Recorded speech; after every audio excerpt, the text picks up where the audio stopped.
Halo semuanya, selamat datang di podcast Renungan Malam. Dan kali ini kita akan membahas tentang apakah kesuksesan itu berkaitan erat dengan kecerdasan. Karena baru-baru ini ada banyak banget hal yang viral. Salah satunya adalah tentang Clash of Champion. Ya, Clash of Champion adalah salah satu game show yang sangat menarik dan sangat edukatif. Namun walaupun begitu, masih ada banyak saja orang yang bersentimen negatif terhadap Clash of Champion. Bahkan ada sebuah akun TikTok yang memposting bahwa kepintaran itu tidak menjamin kesuksesan di dunia kerja. Tapi apakah begitu? Ya, coba kalian tonton video ini hingga akhir agar kalian bisa mendapatkan hikmah dan pelajaran dari video ini. Mari kita mulai. Ya, banyak dari kita mungkin pernah mendengar bahwa orang dengan intelligent quotient atau IQ tinggi memiliki peluang lebih besar untuk sukses. Namun apakah benar IQ tinggi itu menjamin kesuksesan? Tunggu dulu. Ya memang, IQ memang salah satu indikator yang digunakan untuk menentukan kecerdasan seseorang. Pada awalnya, tes IQ dikembangkan untuk mengidentifikasi siswa yang membutuhkan bantuan akademis ekstra. Namun seiring waktu berlalu, tes ini menjadi alat untuk mengetahui tingkat kecerdasan seseorang. Bahkan tes ini juga sering digabungkan dengan tes psikologi untuk masuk ke universitas-universitas ternama yang ada di Indonesia. Mereka berebut untuk masuk sana dengan melalui tes-tes intelligence quotient. Ya, ini mungkin jadi salah satu parameter bahwa seseorang itu cerdas atau bukan. Itu sudah jelas sekali. Tapi apakah bisa menentukan kesuksesan? Mari kita lihat. Di masa lalu pada tahun 1920-an, seorang ilmuwan bernama Lewis Terman melakukan sebuah studi terhadap anak-anak dengan IQ tinggi. Terman memilih 1.500 anak di California dengan rata-rata IQ sebesar 150. Wow. Bahkan ada yang mencapai lebih dari 170 dalam segi IQ mereka.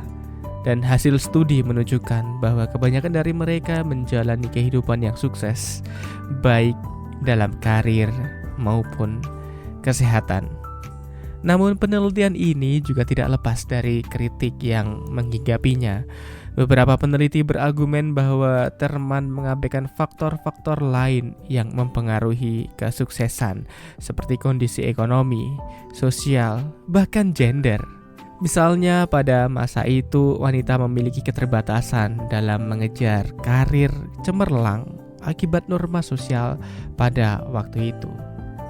Namun selain itu, faktor sejarah seperti The Great Depression atau Perang Dunia Kedua juga berdampak pada kesempatan pendidikan dan juga karir yang tidak selalu tercermin dalam hasil IQ semata. Tapi menariknya, ada penelitian yang menunjukkan bahwa anak-anak dengan IQ tinggi lebih rentan mengalami depresi dan isolasi sosial.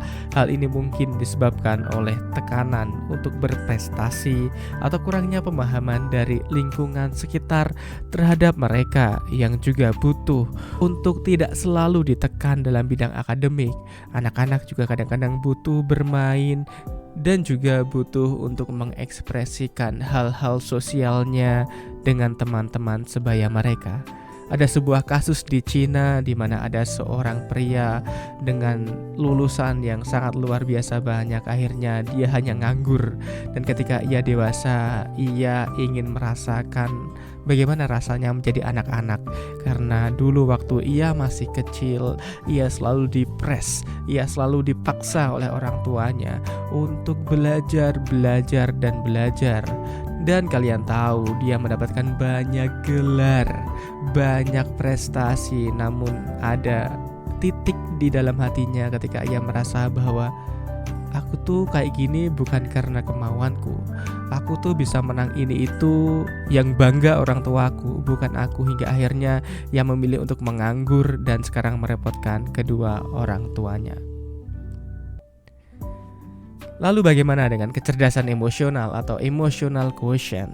Ya, EQ atau bahasa Inggrisnya EQ adalah kemampuan untuk memahami, mengevaluasi, mengendalikan emosi, baik diri sendiri maupun orang lain. Banyak penelitian terbaru menunjukkan bahwa EQ memiliki peran besar dalam menentukan kesuksesan seseorang.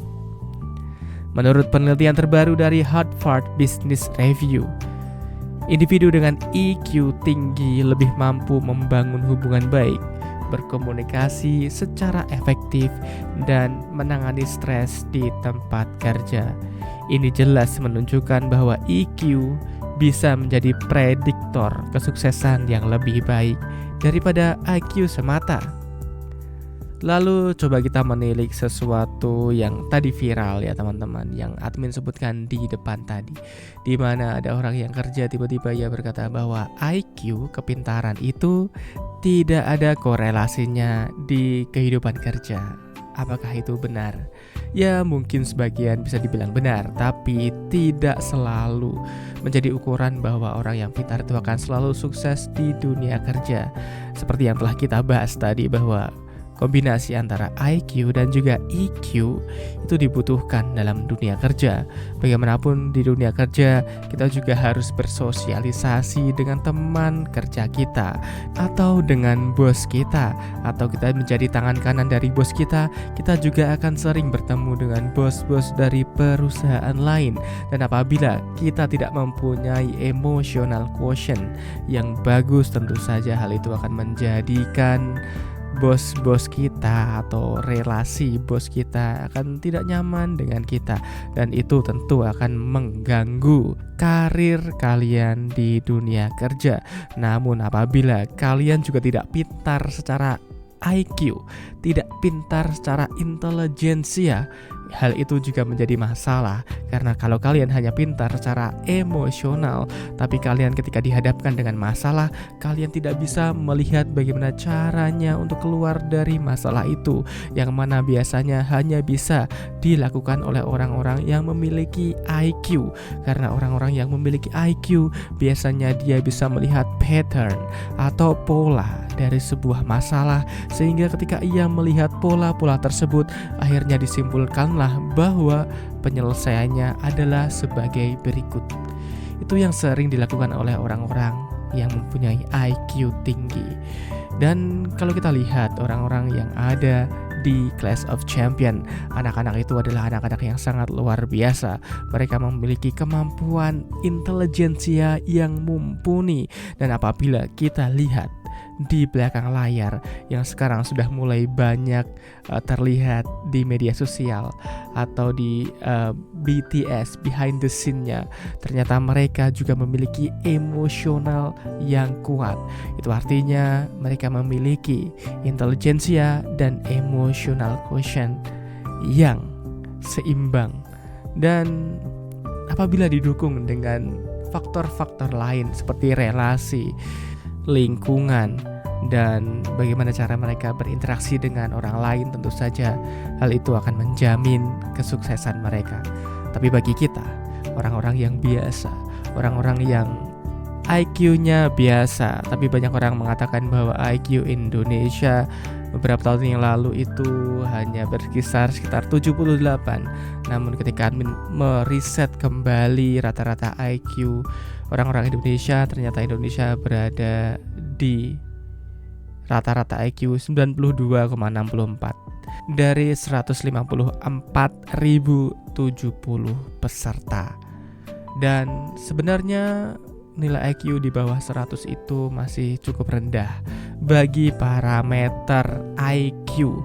Tapi bagaimanapun juga, jika kita bisa meningkatkan IQ dengan terus membaca, berlatih, dan selain itu juga kita juga bisa meningkatkan emotional quotient kita tentang bagaimana kita berinteraksi dengan orang lain, tentu saja kesuksesan kita akan semakin tinggi. Namun yang harus dipahami sekarang adalah bahwa seberapapun tinggi IQ kita atau sebagus apapun emotional quotient kita, apabila kita tidak memiliki relasi dalam tanda kutip, tentu saja kita akan sedikit stuck di dunia kerja, apalagi orang-orang yang kerjanya itu di kantoran atau orang-orang yang kerjanya itu tidak berwirausaha. Tentu saja tingkat kesuksesan mereka akan sedikit menurun, tapi itu tidak mempengaruhi bagaimana orang-orang itu bekerja, tentang intelijensi mereka dan tentang emosional mereka. Karena memiliki intelijensi yang tinggi dibarengi dengan emosional yang bagus, tentu saja akan memiliki nilai plus di hadapan orang lain, akan memiliki nilai plus di hadapan bos. Dan walaupun orang-orang seperti ini harus bersaing dengan orang-orang yang memiliki relasi, apalagi di kantoran, tentu saja orang-orang seperti ini akan tetap dipertimbangkan untuk bersaing dengan orang-orang yang hanya memiliki relasi tapi tidak memiliki IQ maupun EQ, tidak memiliki tingkat kecerdasan yang tinggi maupun tingkat emosional yang tinggi. Karena dalam bisnis, it's all about the money. Bagaimana cara meningkatkan performa, bagaimana cara meningkatkan keuntungan dalam perusahaan. Dan relasi tentu saja penting, tapi dalam dunia bisnis, relasi tidak cukup bisa untuk berkata banyak apabila ia tidak bisa menunjukkan tingkat intelijensi dan emosional yang bagus. Karena it's all about the money.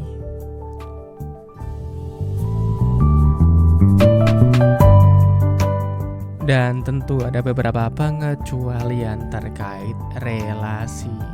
Dan margin error tersebut selalu ada di dalam dunia nyata.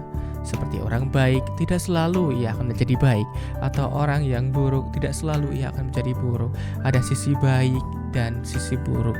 Begitu juga dengan relasi. Kadang-kadang ia juga penting, namun kadang-kadang perusahaan juga membutuhkan orang-orang yang pintar dalam intellectual quotient dan juga emotional quotient. Jadi, apakah kepintaran selalu bisa menjamin kesuksesan? Jawabannya tidak selalu.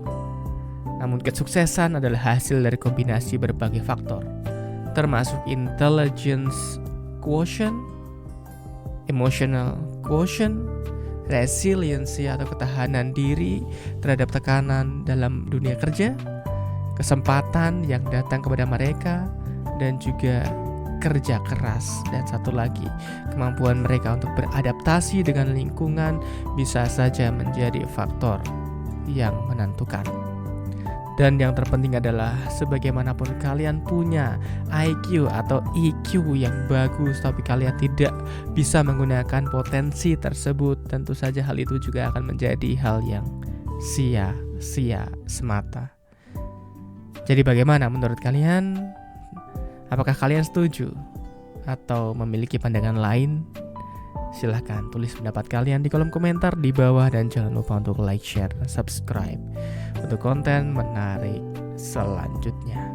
Sampai jumpa di video berikutnya. Dan